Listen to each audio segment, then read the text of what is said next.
kabar Ibu hari ini? Dengan baik Bu. Bu Salvira, hari ini jadwal kita percakapan pra-observasi ya Bu. Jadi, saya akan mengamati proses pembelajaran yang akan dilakukan di dalam kelas. Adapun tujuan pembelajaran dilakukannya supervisi adalah untuk mengetahui dan mengevaluasi jalannya pembelajaran yang dilakukan.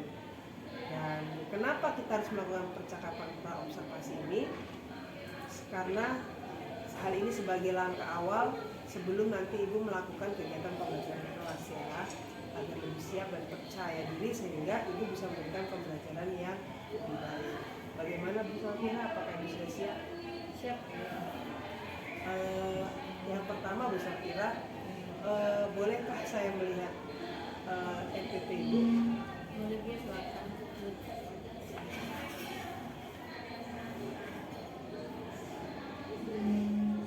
Oke, baik. Saya akan mengajukan beberapa pertanyaan pada Ibu ya. Yang pertama, kira-kira apa nih tujuan pembelajaran yang akan Ibu capai? Tujuan pembelajaran yang akan saya capai yaitu menganalisis, siswa mampu menganalisis pengertian dari sistem transmisi listrik dan juga jenis-jenis lampu otomatis. Oke, berarti tujuan pembelajaran menganalisis pengertian dan jenis-jenis sistem transmisi listrik ya Bu? Iya. Oke, baik. Kemudian area mana dari RPP ini yang ingin Ibu kembangkan? Saya akan mengembangkan lebih fokus pada pengetahuan dan keterampilannya Bu. Kalau pengetahuannya ada pada dalam siswa memahami mengenai jenis-jenis lampu otomatis serta mengetahui mengenai sistem transmisi listrik. Sedangkan kalau misalkan keterampilannya itu dilihat dari bagaimana siswa mempresentasikan dalam menganalisis jenis-jenis lampu otomatis. Berarti ada dua area pengembangan ya Bu, keterampilan dan pengertian. Seperti itu ya Bu Salvira. Nah, pertanyaan yang selanjutnya adalah bagaimana rancangan pembelajaran yang akan Ibu gunakan di kelas serta strategi pembelajaran, model atau metodenya? Kalau misalkan strategi pembelajaran yang saya pakai Bu, saya menggunakan pembelajaran yang berdiferensiasi. Saya juga menggunakan model pembelajaran problem based learning. Setelah itu metodenya akan saya lakukan melalui diskusi kelompok. Berarti strategi pembelajarannya berdiferensiasi ya Bu ya, dengan model pembelajaran PBL ya Bu ya, problem based learning, dan akan dibagi dalam bentuk kelompok-kelompok kecil seperti itu ya Bu Dita? Iya. Nah, kemudian Bu Dita, bagaimana dengan media pembelajaran yang akan digunakan di kelas? Iya, sesuai dengan strategi pembelajaran saya berdiferensiasi Bu, saya akan membuat media pembelajaran. Yang pertama ada audio visual, itu menggunakan video. Setelah itu ada visual menggunakan gambar-gambar yang ditampilkan di Infokus. Setelah itu ada produk untuk kinestetiknya, memperlihatkan bagaimana produk-produk itu yang langsung nyata di sekitar mereka. Jadi menggunakan media yang digunakan adalah audio visual ya Bu? Iya. Ya. Dan benda-bendanya yang ada di sekitar siswa. Bagus sekali itu Bu ya, di kontekstual sifatnya Bu ya. Nah, jadwal yang sudah ditetapkan untuk pembelajaran itu, misalnya hari apa, jam berapa, dari kelas berapa? Rencana saya akan saya lakukan di hari Senin Bu. Setelah itu saya lakukan di jam kedua dan ketiga, dan di kelas 92. Oke, baik, berarti nanti di hari Senin depan saya akan datang ke kelas Ibu di kelas 92 pada les 2 dan 3 ya Bu Dita. Saya akan mengamati kelas Ibu dan mencatat apa saja yang terjadi di kelas Ibu ya Bu Dita.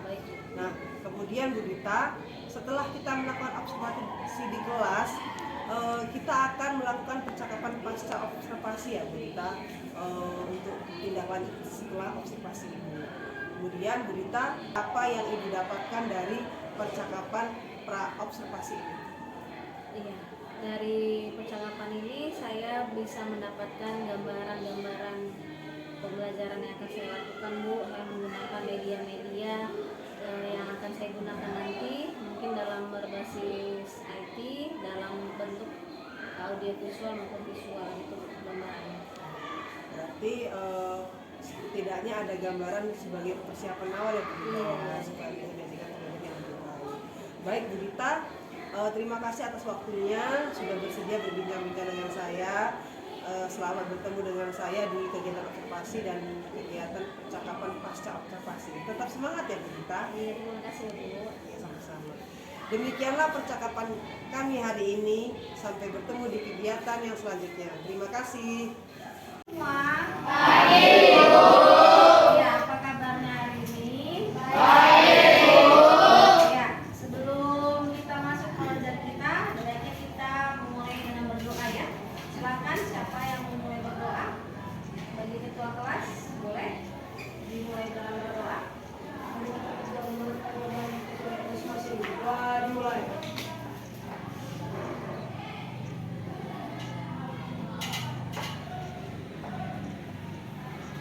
Amin. Selesai. Ya, hari ini sebelum kita masuk ke dalam pembelajaran kita, saya akan melakukan presensi ya. Silakan dengar nama kamu saya panggil.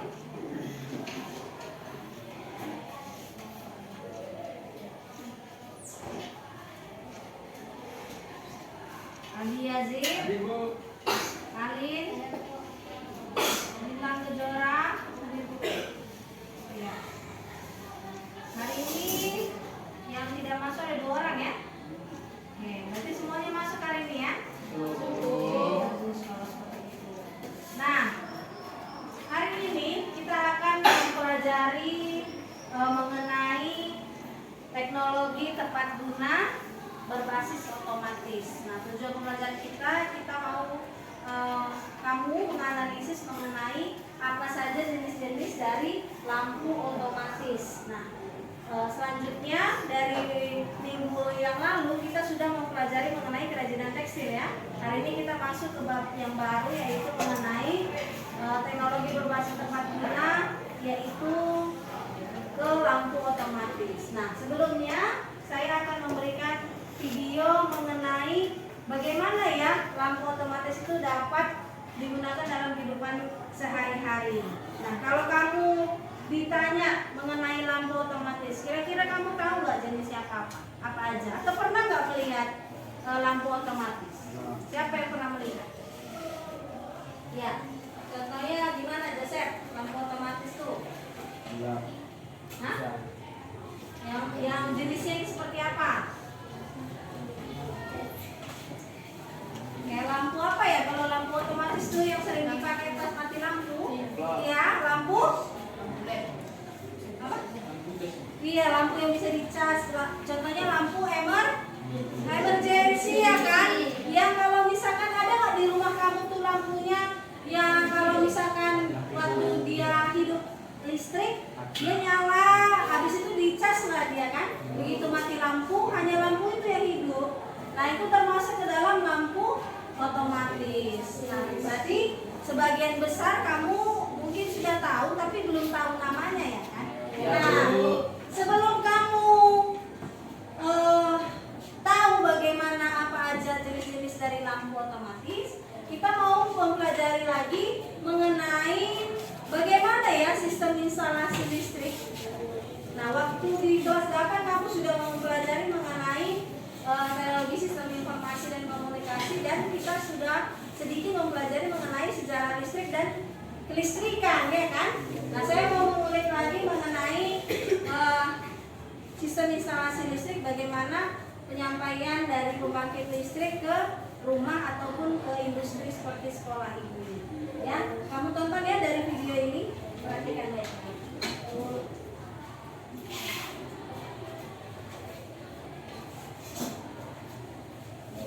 Dalam kehidupan sehari-hari, energi listrik perlu melalui serangkaian proses transmisi hingga distribusi.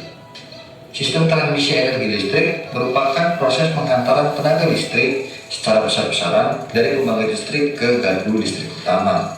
Lantas, bagaimana proses transmisi dan distribusi listrik hingga sampai ke rumah?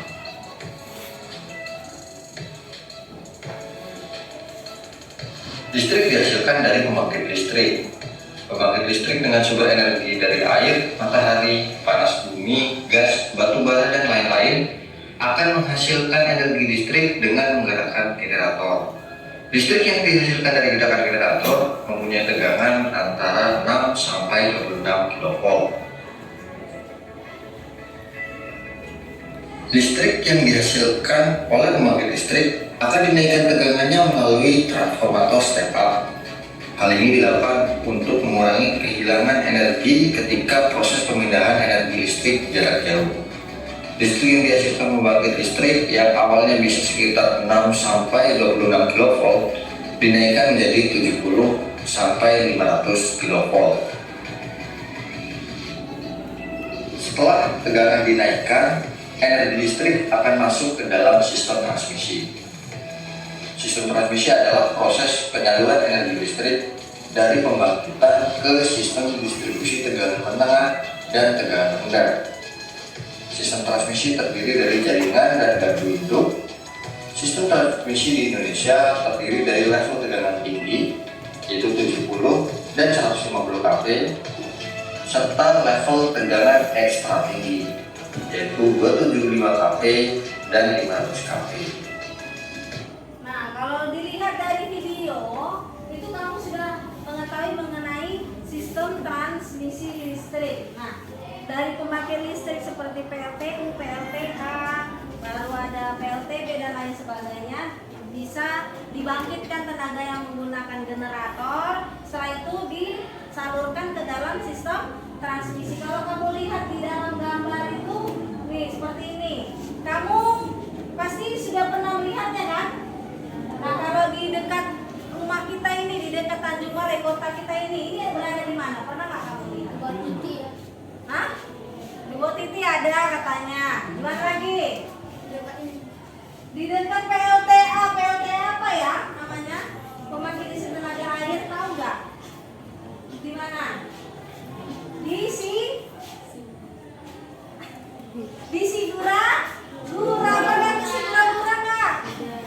Belum pernah ya? Nanti jalan-jalan ya, jalan-jalan ke sana biar bisa kamu lihat sistem-sistem transmisi seperti ini. Ini digunakan, ditransferkan dari pembangkit listrik tenaga air yang berada di Sigura. Nah, dari listrik ini bisa kita salurkan ke rumah-rumah sampai bisa tenaga listriknya bisa digunakan untuk lampu-lampu otomatis. Nah, tadi kamu juga sudah baca melalui literasi dari bab 2 ini, kamu sudah mengetahui apa aja jenis-jenis dari lampu otomatis kan? Nah, di situ ada gambar-gambarnya. Lihat gambarnya ya, masing-masing ya. Apa saja jenis-jenis dari lampu. Nah, ini contoh gambarnya. Ini adalah lampu-lampu otomatis. Ya kan, apa aja contohnya, coba baca. Pijar. Iya, lampu pijar. Berapa lagi? Lampu halogen. Iya, lampu neon, LED dan lain sebagainya. Nah, jadi saya mau memberikan tugas. Nah, saya tugaskan untuk menganalisis dari lampu-lampu jenis-jenis lampu otomatis ini yang ada di lingkungan sekitarmu. Misalkan di sekolah ini nih, contohnya lampu ini. Nah, ini termasuk lampu otomatis gak?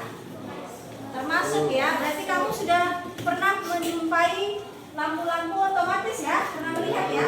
Nah, sekarang kamu analisis bagaimana lampu otomatis ini bekerja. Apakah ada perbedaan antara lampu LED dengan lampu neon? Atau apakah ada perbedaan antara lampu pijar dengan lampu emergency yang seperti yang kamu bilang tadi? Itu bisa kamu diskusikan secara berkelompok. Setelah itu nanti hasilnya akan dipresentasikan.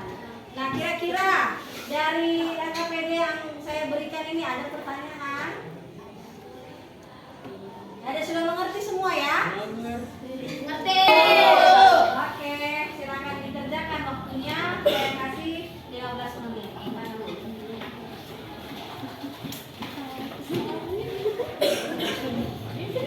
Ini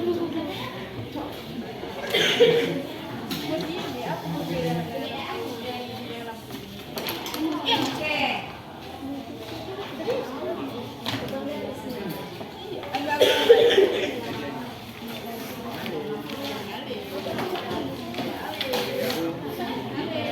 Oke, baik, waktunya sudah habis ya. Oke, waktunya sudah habis. Nah, sekarang kelompok mana yang mau maju? Kelompok mana duluan yang mau maju? Saya Bu. Ya, kelompok 2 ya. Silakan kasih dulu semangat untuk kelompok 2.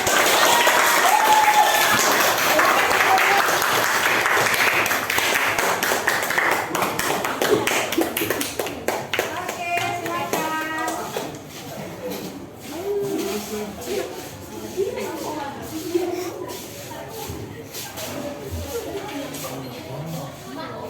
Oke, silakan. Kami akan mempresentasikan pengertian lampu. Pengertian lampu adalah perangkat atau instrumen yang digunakan untuk menerangi atau memberikan cahaya. Fungsi utamanya adalah untuk memfasilitasi visibilitas dalam kondisi yang kurang cahaya. Lampu dapat beroperasi dengan berbagai macam sumber energi, termasuk listrik, bahan bakar fosil, atau sumber energi terbarukan seperti tenaga pijar atau lampu bolam.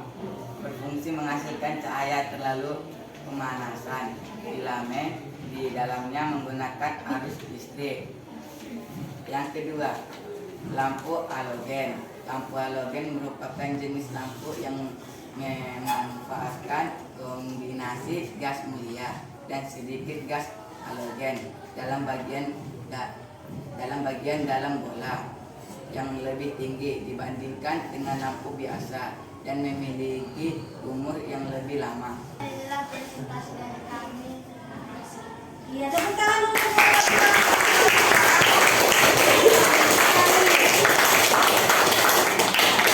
kami ya. Hasil dari presentasi kelompok 2 tadi mereka sudah menyebutkan apa saja jenis-jenis, begitu juga pengertian dari lampu serta perbedaan antara lampu otomatis itu. Nah, setelah itu saya mau kamu memberikan kesimpulan. Nah, dari akhir pembelajaran kita ini, siapa yang mau memberikan kesimpulan? Ya, silakan Mardia.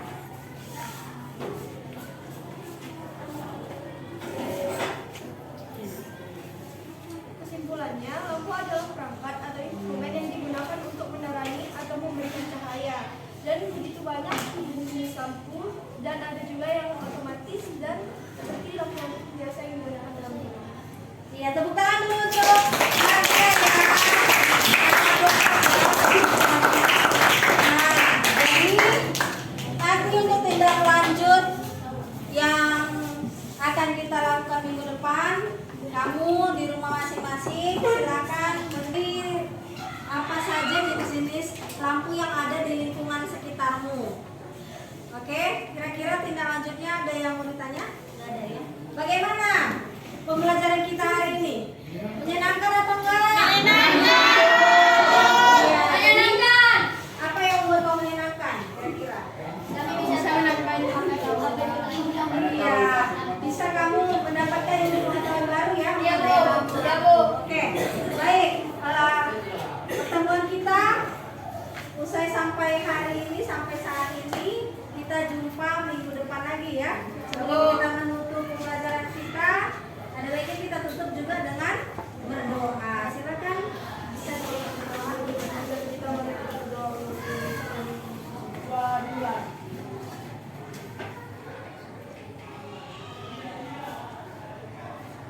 Amin. Wah, selesai. Ya, selamat siang semua. Assalamualaikum warahmatullahi wabarakatuh. Bersama kembali dengan saya Juni Pristiwati SPD CGP Angkatan 11 dari SMP Negeri 2 Tanjung Balai. Kali ini kita akan mengadakan kegiatan pasca observasi. Saya ditemani oleh Ibu Sarfira Anandita Samura, mata pelajaran prakarya, guru di SMP Negeri 2 Tanjung Balai. Selamat pagi Bu Dita. Selamat pagi Bu. Apa kabar Bu Dita hari ini? Bu. Baik Bu Dita, di percakapan pasca observasi ini saya akan memberikan pertanyaan-pertanyaan kepada Ibu ya, terkait dengan berjalannya proses observasi kelas yang sudah Ibu lakukan. Bagaimana Bu Dita? Apakah Ibu sudah siap? Siap. Baik. Kegiatan ini ditujukan untuk mengevaluasi sejauh mana proses pembelajaran yang sudah dilakukan. Nah, pertanyaan pertama, bagaimana perasaan Ibu terkait dengan berjalannya kegiatan observasi kelas yang sudah berlangsung? Yang pasti saya merasa semangat Bu. Setelah Ibu observasi, saya lebih mengetahui bagaimana cara menerapkan strategi pembelajaran diferensiasi itu. Terus saya juga melihat bagaimana siswa dalam menyampaikan pendapatnya maupun menyampaikan pengetahuan yang dia punya. Saya juga di situ sudah melakukan penilaian Bu antara pengetahuan dan keterampilannya. Jadi saya merasa senang. Berarti ada pelajaran yang diambil dari pembelajaran kemarin ya? Iya. Kemudian Bu Dita, bisa diceritakan area pengembangan apa yang Ibu lakukan di dalam kelas? Kemudian kira-kira langkah atau tahapan pembelajaran apa yang sudah dilakukan? Kalau misalkan penilaiannya seperti yang saya sampaikan tadi, saya melakukan 2 penilaian, yaitu penilaian pengetahuan dan penilaian keterampilan. Penilaian pengetahuan diketahui dari bagaimana mereka mendiskusikan, menyampaikan pendapat mereka, apa itu mengenai sistem instalasi listrik dan juga mengenai jenis-jenis lampu otomatis.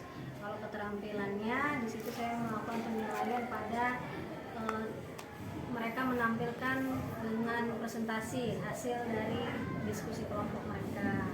Setelah itu, kalau tahapan-tahapannya, yang pertama berdasarkan strategi pembelajaran berdiferensiasi dan menggunakan model pembelajaran problem based learning, seluruh sintak itu saya jalani, mulai dari awal pendahuluan, baru kegiatan inti dan penutup. Baik Bu Dita, bagus sekali ya Bu Dita. Nah Bu Dita, menurut Ibu sejauh mana area pengembangan yang sudah Ibu sampaikan tadi? Apakah sudah berhasil dilakukan? Menurut saya sudah mengerjakannya sudah cukup baik Bu. Cuma saya lihat mungkin masih ada kekurangan ya. Kekurangannya seperti waktu observasi itu murid-murid masih banyak yang nggak mau gitu maju ke depan menunjukkan diri gitu. Hanya yang beberapa saja yang aktif, padahal sudah dilakukan menggunakan membedakan kebutuhan muridnya kan perlu dari diferensiasi itu ya kan, tapi masih banyak juga yang malu-malu gitu, atau takut untuk maju ke depan. Bu Dita, bagus ya Bu Dita. Nah, menurut Bu Dita, kenapa hal itu bisa terjadi? Kenapa bisa itu kurang antusias tentang depan? Kalau menurut saya Bu, mungkin mereka masih mau, kalau saya lihat ya dari anak-anak zaman sekarang, mereka identik dengan teknologi. Jadi saya rasa saya ini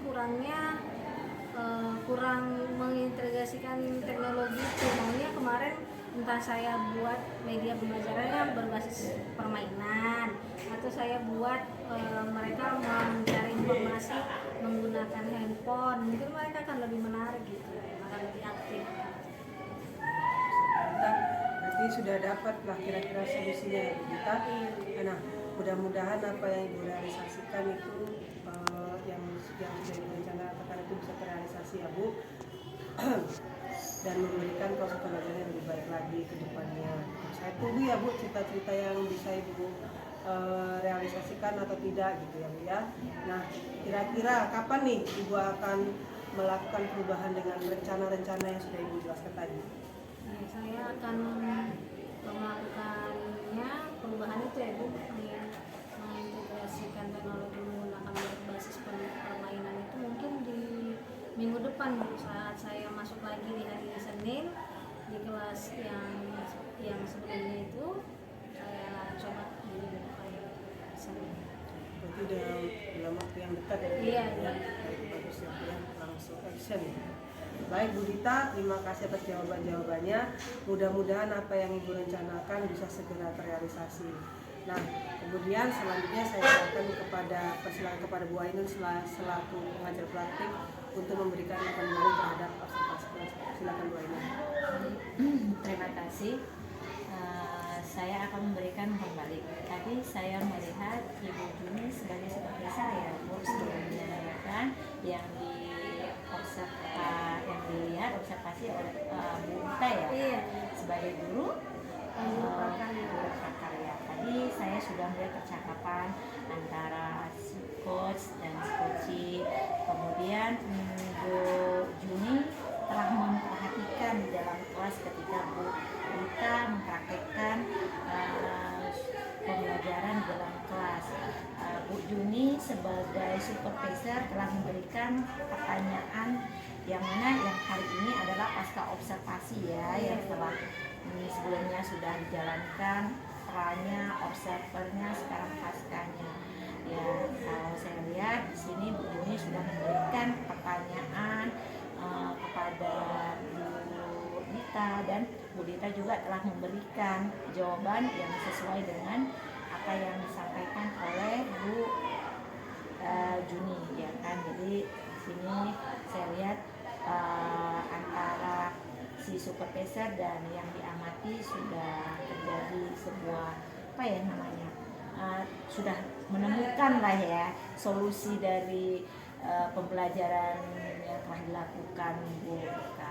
Demikian saja, mudah-mudahan kedepannya Bu Dita juga bisa mengembangkan atau rencana tindak lanjut yang telah disepakati dengan Bu Juni, jadi bisa tindak lanjutnya lebih apalagi direalisasikan dalam kelas. Oke, sekian dari balik dari saya. Baik, sekian kegiatan pasca observasi dari kami.